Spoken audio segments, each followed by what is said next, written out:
नमस्ते दोस्तों, मैं फिर आपके सामने हाजिर हूँ करंट अफेयर्स का नया टॉपिक लेके जो आपके एग्जाम पर्सपेक्टिव से इंपॉर्टेंट होगा दोस्तों।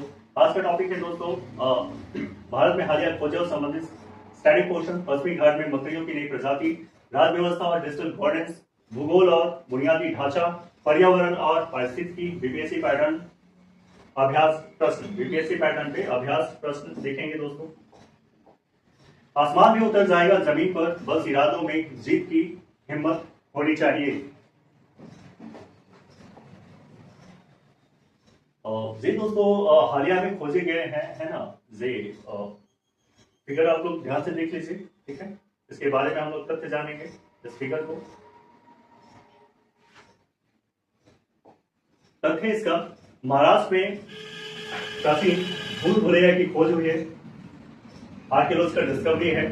महाराष्ट्र में वैज्ञानिकों को एक विशेष वृत्ताकार भूल भुलैया सर्कुलर लैब्रिंथ मिली है जो 50 फीट चौड़ी है। इसमें 15 संकेंद्रित छल्ले हैं, है ना, कंसेंट्रिक रिंग है। इसमें रोमन करेक्शन इनका बताया जाता है। इसका जो है डिजाइन क्रेट के प्राचीन सिक्कों जैसा है जो रोमन साम्राज्य के साथ व्यापार के व्यापारिक संबंधों को दर्शाता है, ठीक है, व्यापारिक संबंधों को दर्शाता है। सातवाहन वंश, ठीक है, स्टैटिक पोर्शन जो है सातवाहन वंश वो सातवाहन काल की है, 2वीं शताब्दी ईसा पूर्व से 3वीं शताब्दी ईस्वी तक है। व्यापारिक मार्गों से जुड़ी हुई है। मुख्य निर्यात क्या होता था उस समय भारत से मुख्य रूप से रेशम, नील और मसाले के भेजे जाते थे रोम में।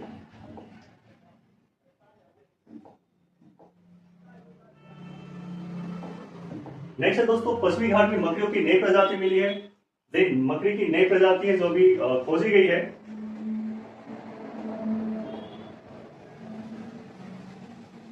भारतीय और श्रीलंकाई शोधकर्ताओं ने जंपिंग स्पाइडर की 3 प्रजातियां खोजी है, जिनमें से 2 भारत में मिली है, ओनोमास्टस ब्रह्मागिरी और ओनोमास्टस साइलेंट वैली। ये 2 है जो भारत में खोजी गई है।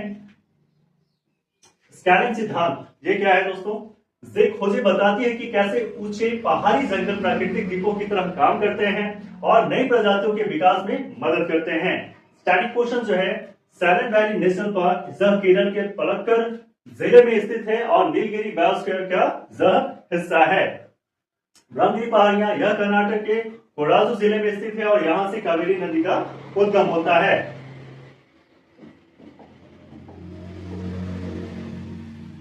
बिहार विधानसभा में ई विधान एप्लीकेशन जिसे बोलते हैं नेशनल ई विधान एप्लीकेशन का पूर्ण कार्यान्वयन, जैसे विधायी कामकाज क्या होगा, 100% पेपरलेस हो जाएगा, 100% पेपरलेस हो जाएगा।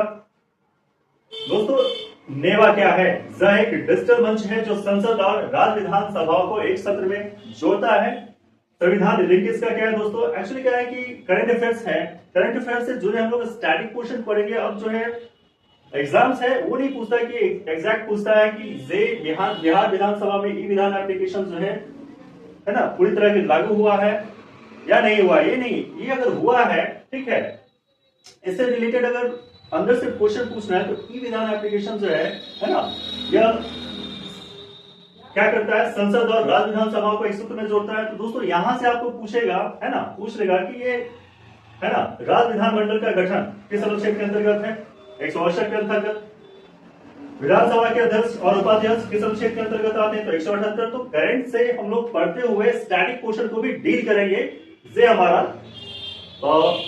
है आपको ये बताने का लक्ष्य कि करंट पढ़ते पढ़ते हम स्टैटिक पोर्शन को भी डील करें, ताकि स्टैटिक भी हमें पता होना चाहिए कि एग्जाम में क्वेश्चन इसी पैटर्न पे आ रहे हैं, इसलिए मैं बता रहा हूं।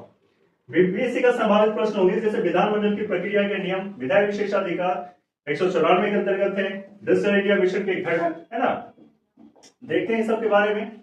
विधानमंडल की प्रक्रिया जो है अनुच्छेद 208 के अंतर्गत है। संचालन जो है कौन करते हैं? तो अध्यक्ष करते हैं, इनका सर्वोच्च नियंत्रण होता है। अनुशासन, सदन की मर्यादा व्यवस्था को बनाए रखना। उपकरण क्या है? स्थगन, अविश्वास प्रस्ताव और प्रश्नकाल के से चलता है। एक शब्द में बोला जाए तो यह क्या है? स्वायत्त है, स्वायत्तता है, ऑटोनॉमी है खुद की।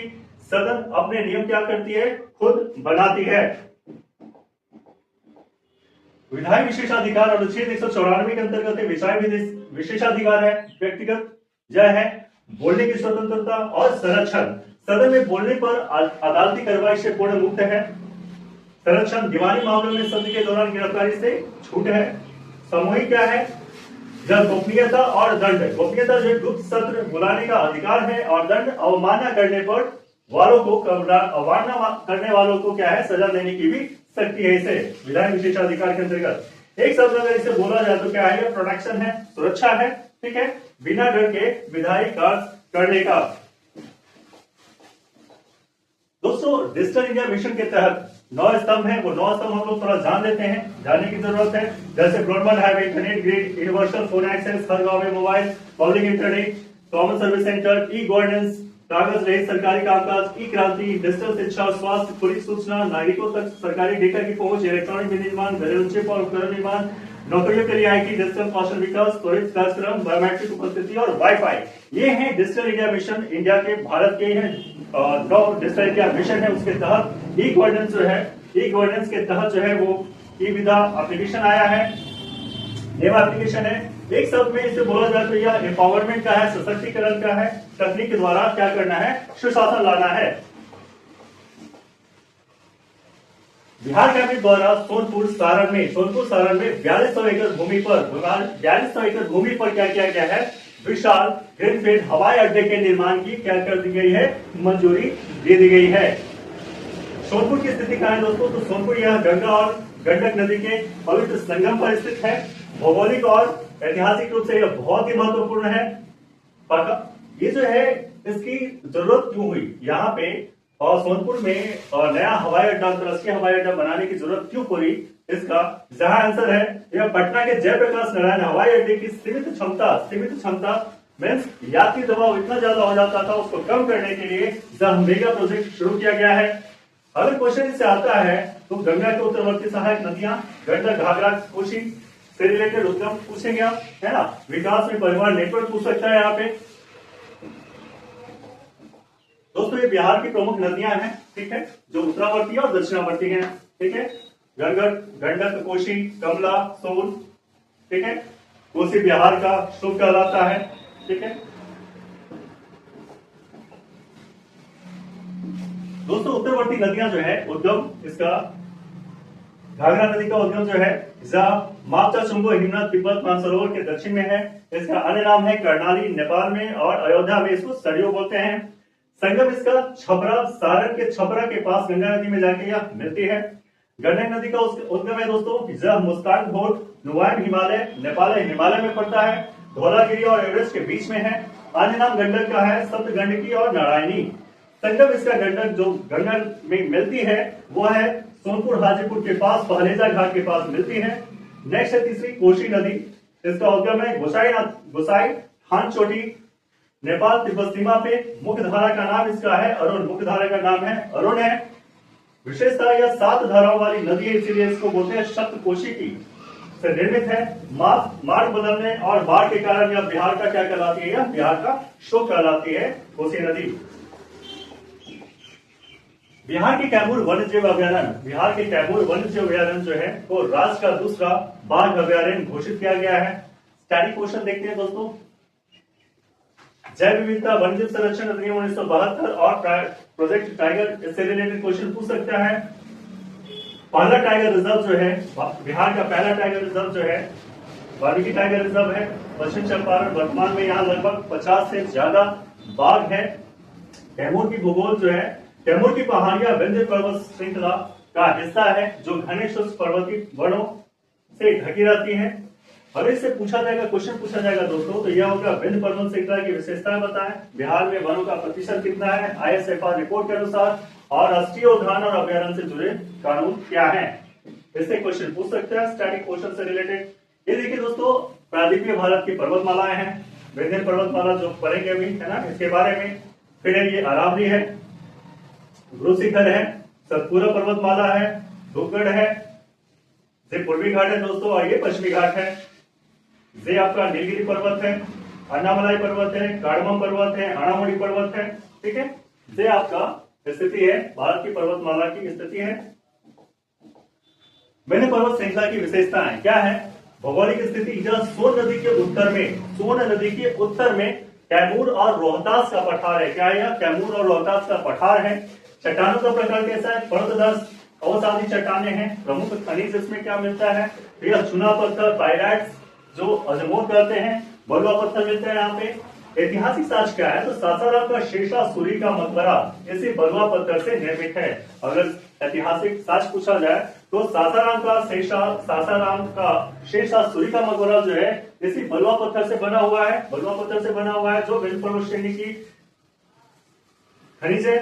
एक शब्द में अगर बोला जाए, है ना, इसका उल्लेख किया जाए तो औद्योगिक आहार है या औद्योगिक आधार है, इंडस्ट्रियल बेस है। सीमेंट उद्योग का मुख्य स्रोत है।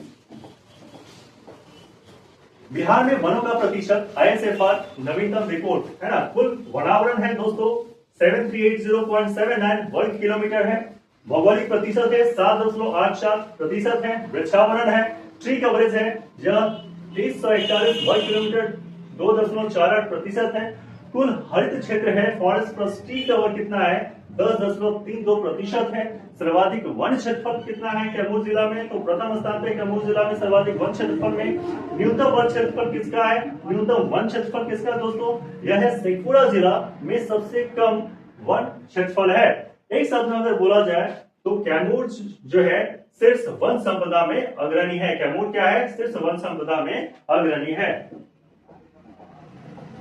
दोस्तों, राष्ट्रीय उद्यान अभ्यारण्य से जुड़े कुछ कानून हैं, वो देख लेते हैं। वन्यजीव संरक्षण अधिनियम 1972, WPA 1972। लक्ष्य इसका क्या है? वन्यजीव संरक्षण का अधिनियम का तो राष्ट्रीय उद्यान जैसे वाल्मीकि नगर और वन्यजीव अभ्यारण्य जैसे कैमूर की स्थापना इससे की गई है। विशेषता जो है शिकार पर पूर्ण प्रतिबंध इस पे है ना, शिकार नहीं कर सकते इसमें। अनुसूचियों के तहत जीवों को संरक्षण है। पर्यावरण संरक्षण अधिनियम 1986 EPA 1986। संविधान आधार अनुच्छेद 48A DPSP और 51A मूल कर्तव्य है। विशेषता पारिस्थितिकी संवेदनशील क्षेत्रों इको सेंसिटिव जोन की घोषणा इससे होती है। एक शब्द में अगर बोला जाए तो नियामक कवच है। ये क्या है? नियामक कवच है, रेगुलेटरी शील्ड है जो जैव विविधता का कानूनी संरक्षण करता है। दोस्तों, कुछ इंपॉर्टेंट क्वेश्चन है वो देखते हैं, इसका आप हमें जवाब दीजिएगा, कमेंट में बताएंगे। बिहार की भूगर्भीय संरचना के संदर्भ में निम्नलिखित कथनों पर विचार कीजिए। पहला है, बिहार के दक्षिण पूर्वी भाग में मुख्य रूप से विंध्य क्रम की चट्टानें पाई जाती है। दूसरा, धारवाड़ क्रम की चट्टानें प्री कैम्ब्रियन काल की है और धात्विक खनिजों के लिए प्रसिद्ध है। उपयुक्त कथनों में से कौन सा कथन सही है बताएंगे दोस्तों, आप कमेंट करके बताएंगे कौन सा ऑप्शन सही है। विंध्य क्रम की चट्टानों के संदर्भ में निम्नलिखित में से कौन सा कथन असत्य है? ये चट्टानें सोन नदी के उत्तर में बिहार के दक्षिण पश्चिम भाग में पाई जाती है। सासाराम में स्थित शेषासुरी का मकबरा इसी क्रम के बलुआ पत्थरों से निर्मित है। ये चट्टानें मुख्य रूप से लोहा, मैंगनीज और सोने जैसी धात्विक खनिजों से समृद्ध है। यह सीमेंट उद्योग के लिए कच्चे माल चूना पत्थर का मुख्य स्रोत है।